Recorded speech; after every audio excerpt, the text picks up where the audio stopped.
nasional. Kita masih sedikit punya dokter bersertifikat internasional. Kepeksa mengundang dokter internasional, dokter asing.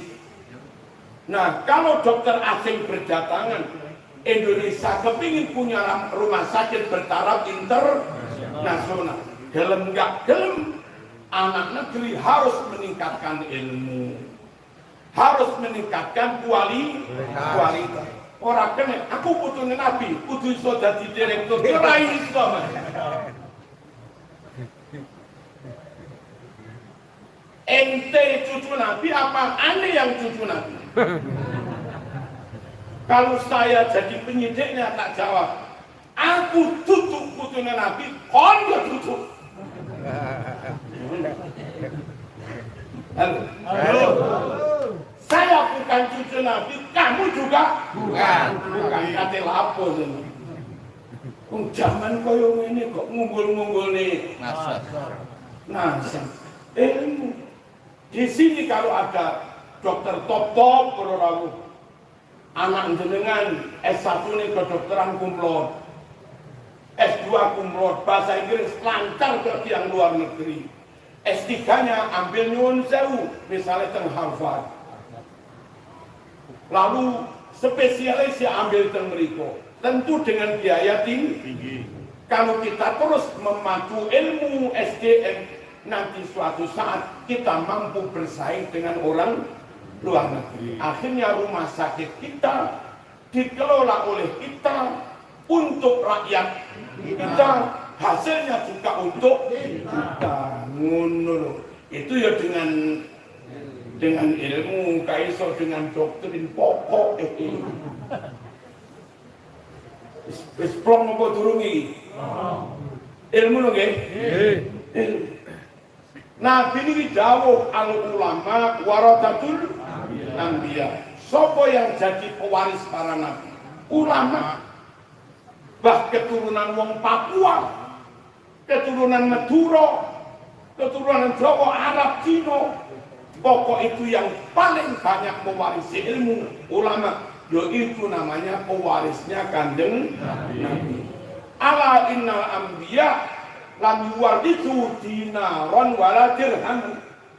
Nabi wafat tidak mewariskan dinar, tidak mewariskan materi, tapi mewariskan ilmu. Faman akhadahu faqad akhada bihadzin wafir. Siapapun, suku apapun, nasab apapun, berlatar belakang apapun, nyatanya dia paling banyak mendapat ilmu, yaitu pewaris Nabi yang dapat warisan paling banyak. Gila orang. Allahumma arham khulafai. Ya Allah, rahmatilah para generasi penerusku. Sopo generasi penerusnya Nabi? Apa putu anak putune? Apa putu ponane? Apa orang yang ngaku-ngaku putu ternyata bukan? Sinten pewaris kok pewaris? Generasi penerus Nabi. Wa man khulafa'uka ya Rasulullah? Sinten generasi penerus jenengan? Apa kata Nabi? Alladzina yarwuna ahaditsi. Mereka-mereka yang meriwayatkan, menyampaikan hadisku, ilmu dari Kanjeng Nabi. Kula matur dikit. Napa niku? Para nabi mewariskan ilmu. Ulama mewarisi ilmunya para nabi. Kok enggak ulama mewarisi ilmunya Nabi Muhammad? Kok enggak ini? Tapi warathatul anbiya mewarisi para nabi. Nah, krono ulama niku mewarisi ilmunya para nabi. Donga dongane Kanjeng Nabi dibaca, Rabbana atina fid dunya.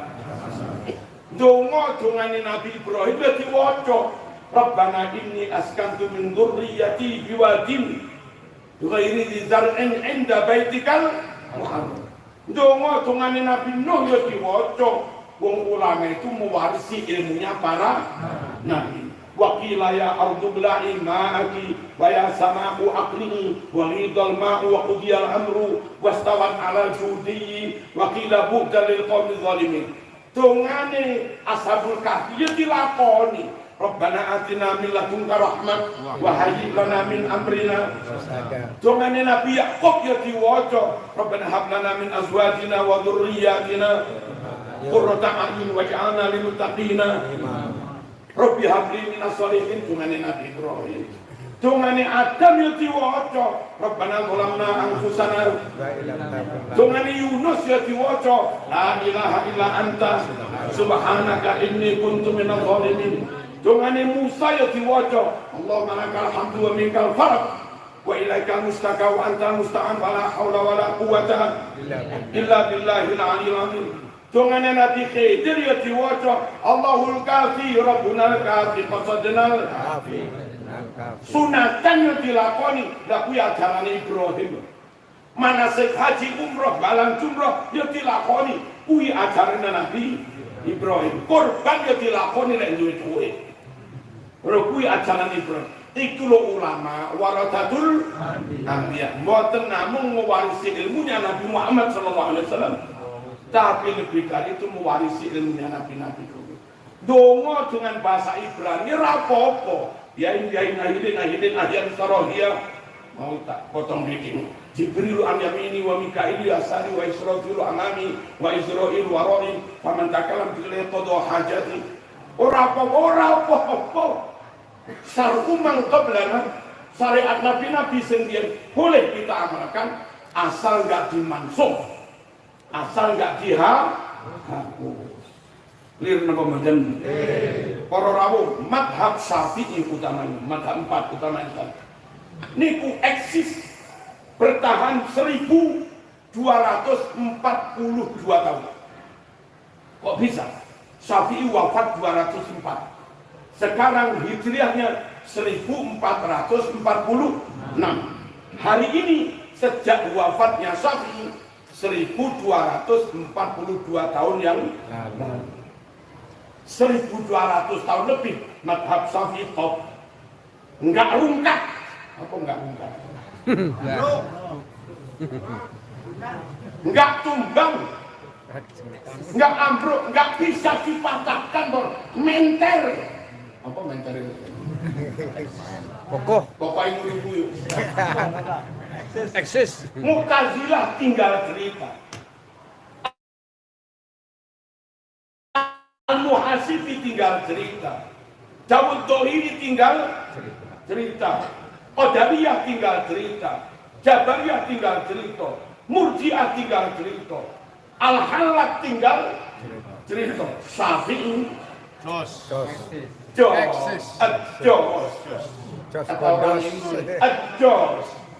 Inggris mana? Madura. Napa para rawuh? Imam Syafi'i berfatwa membangun madhab tidak berdasarkan doktrin. Saya keturunan anu, gak melu aku tak ora. Halo. Imam Syafi'i meyakinkan umat dengan dalil. Meyakinkan umat dengan ilmu. Ketika ilmu dipahami, otomatis nerima. Mohon ustaz-ustaz akhiri model doktrin-doktrin. Aneh keturunan kenal, kon nggak percaya, nggak oleh sapaan baku. Ojo.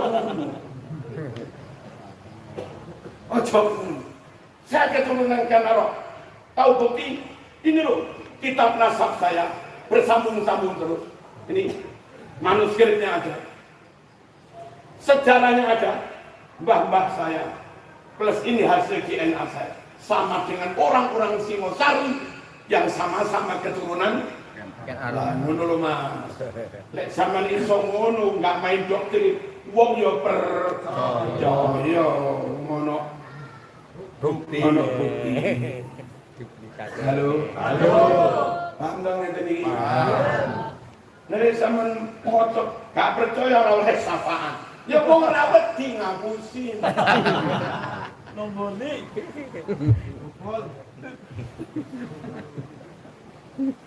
Madhab Syafi'i top bertahan sekian tahun karena berdasar ilmu nyata.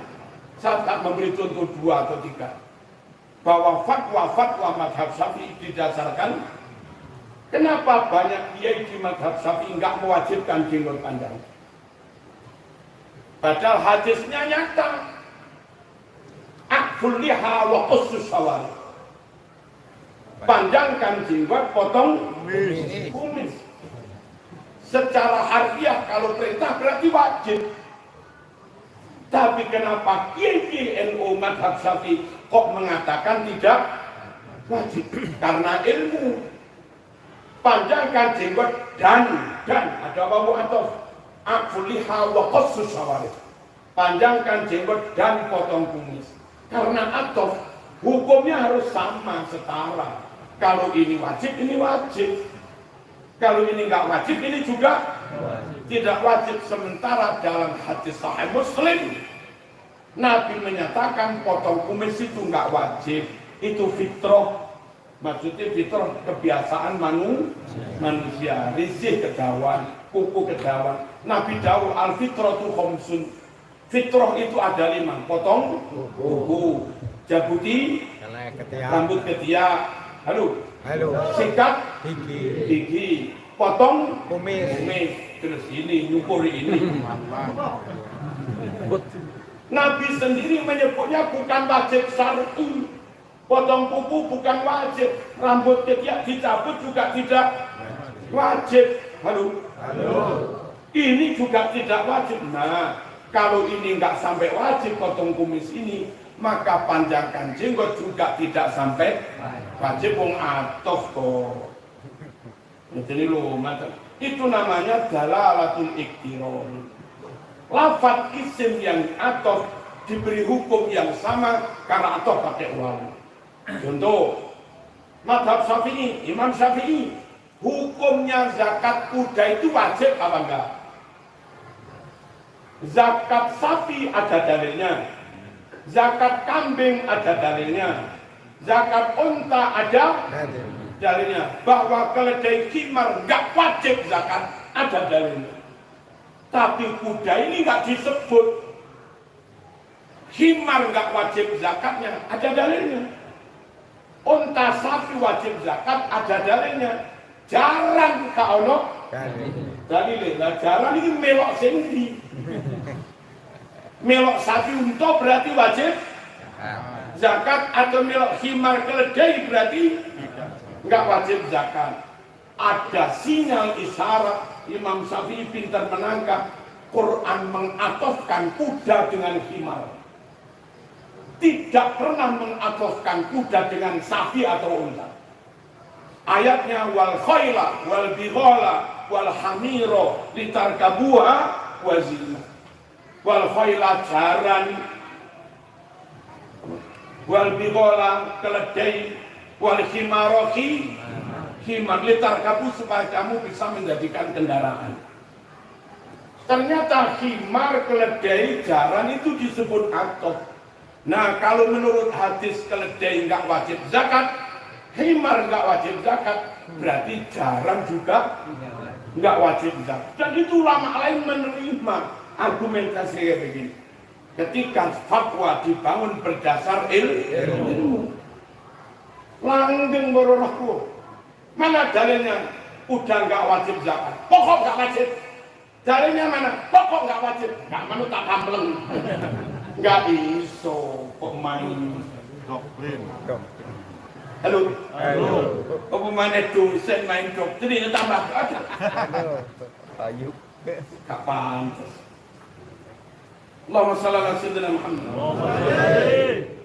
Para rawuh. Tayamum dengan kursi pesawat sah apa enggak? Enggak sah. Pakai ilmu. Mana ilmunya? Wamsahu biwujuhikum wa aydikum minhu. Pakai soid. Soid itu kalau madhab Syafi'i debu. Kalau madhab Hanafi nggak harus debu, tepung boleh. Pokok di atas bumi suci itu namanya soid. Nah, kalau kita nggak pakai Syafi'i, pakai Hanafi, tepung pakai tayamum. Usap wajahmu Minhu, min itu sebagian. Syaratnya harus ada yang sebagian nempel di sini, kita ucapkan ke wajah. Kalau kita nun sewu pakai kursi, apa? Kursi pesawat, blek, apa ada sebagian dari debu di kursi pesawat yang nempel di sini? Nggak ada. Kalau kau paksakan tayamum cara itu, zaman belum memenuhi ayat minhu. Usap wajahmu, tanganmu, sebagian dari so'id itu. Nah tapi kami ikut Hanafi. Kalau Anda ikut Hanafi bukan Syafi'i, bukan turab silahkan, bukan debu silahkan, tapi minimal apa? Beda apa? Apa tepung begitu? Bukan kok. Kalau kursi pesawat kalau yang nempel belas itu belum memenuhi unsur perintah minum. Dulu ada orang bilang begini, orang Yahudi bisa masuk surga, orang Kristen bisa masuk surga. Alasannya min pada surat Al-Bayyinah itu min tabi'in. Innal ladzina kafaru min ahli kitab wal musyrikin fi nari jahannama khalidina. Semua orang kafir min ahli kitab, katanya min itu min tabi'in, sebagian dari Yahudi Nasrani. Krono sing mlebu neraka sebagian, berarti sebagian yang lain masuk surga.